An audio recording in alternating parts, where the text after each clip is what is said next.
Brought to you by Agilus Diagnostics.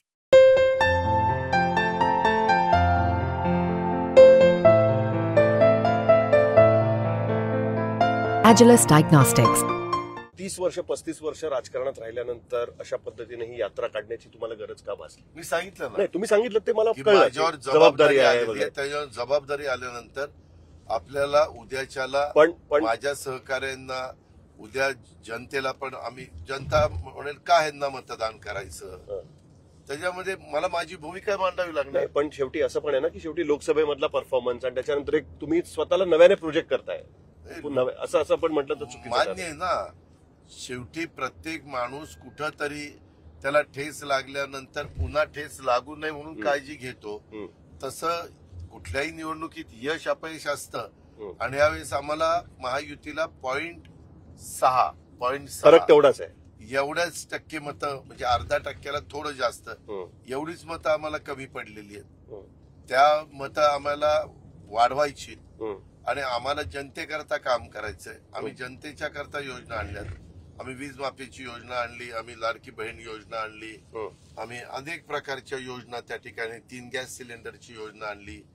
कॉलेजचं शिक्षण 8 लाखाच्या आतमध्ये असणाऱ्या कुटुंबियांच्या मुलींना मोफत शिक्षणाची योजना आम्ही त्या ठिकाणी आणली. पण दादा असं म्हणू शकतील ना लोक की हे सरकार तर 2 वर्षापासून तुम्ही तर वर्षभरापूर्वी आलात त्यावेळेस का नाही योजना आणल्या? लोकसभेत हरल्यानंतर अचानक तुम्ही जागे झालात आणि तसं नाही. त्याच्याही इट्स लाईक क्विट प्रोको. आम्ही हरलो पैसे घ्या. साहिलजी ह्याच्या आधी देखील वेळोवेळी वेगवेगळ्या प्रकारच्या योजना सरकारने दिलेल्याच आहेत. नाही असं झालेलंच नाहीये. पण या तुमच्या फ्लॅगशिप योजना आहेत ना? नाही, ही मेजर योजना आहे. या योजनेने शिवराज सिंग चौहान मध्य प्रदेश जिंकले होते. सगळ्यांना वाटत होतं हरतील म्हणून. ज्या वेळेस आम्हाला ती योजना चांगली वाटली, महिलांना सबलीकरण केलं पाहिजे, कारण आपण ज्या देशांमध्ये महिलांना मान सन्मान प्रतिष्ठा आर्थिक बाबतीत सक्षम असतात ते देश पुढे गेलेले आहेत. कंपॅरिझन आणायचंय त्याच्यामध्ये, कारण ही तुम्ही महाराष्ट्राच्या मंत्रिमंडळामध्ये अनेक वर्ष काम केलंय. तुम्ही मंत्रिमंडळात असताना अशाच पद्धतीची एक योजना आणण्यात आलेली होती, शेतकऱ्यांना मोफत वीज द्यायची. तुम्हाला आठवत असेल सरकार निवडणुका झाल्या, विलासराव देशमुख आले. 2 महिन्यामध्ये विलासराव म्हणाले की अशी योजना चालवताच येणार नाही, महाराष्ट्राची तिजोरी पूर्णपणे रिकामी होऊन जाईल.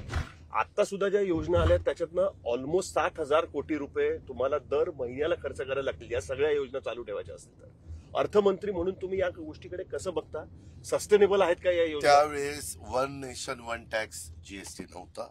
आता 1 नेशन 1 टॅक्स जीएसटी आला. पण तुमच्याकडे व्हॅट कलेक्शन होतं मोठ्या प्रमाणात. नाही, एवढं उत्पन्न नव्हतं. कारण मी व्हॅट मध्ये केव्हा किती उत्पन्न होतं, सेल टॅक्स मध्ये किती उत्पन्न होतं, एलबीटी मध्ये किती उत्पन्न होतं, हे जे सगळे आकडे माझ्याकडे आहेत, कारण मी त्याच वेळेस अर्थसंकल्प सादर केलेले आहेत.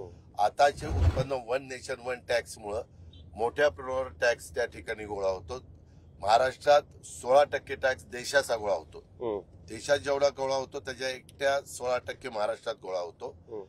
महाराष्ट्रात 16% गोळा झाल्यानंतर त्याच्यातले 50% पैसे आपल्याला येतात आणि 50% केंद्राला जातात.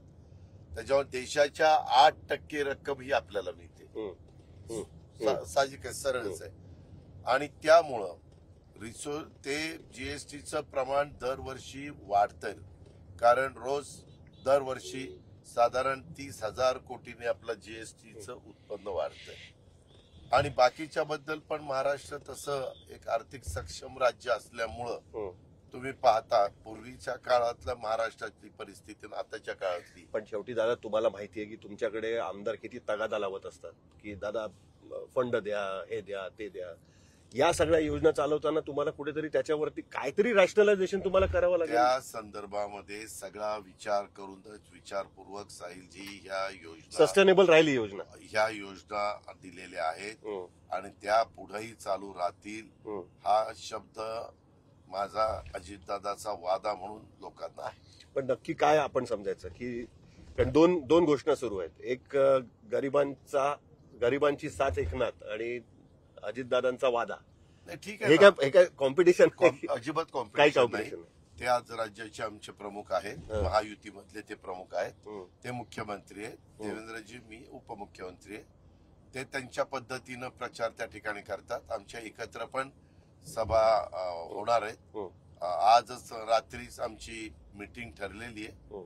त्यामध्ये आम्ही त्या ठिकाणी बसू आणि त्या प्रकारे आमचा प्रोग्राम चॉकआउट होईल.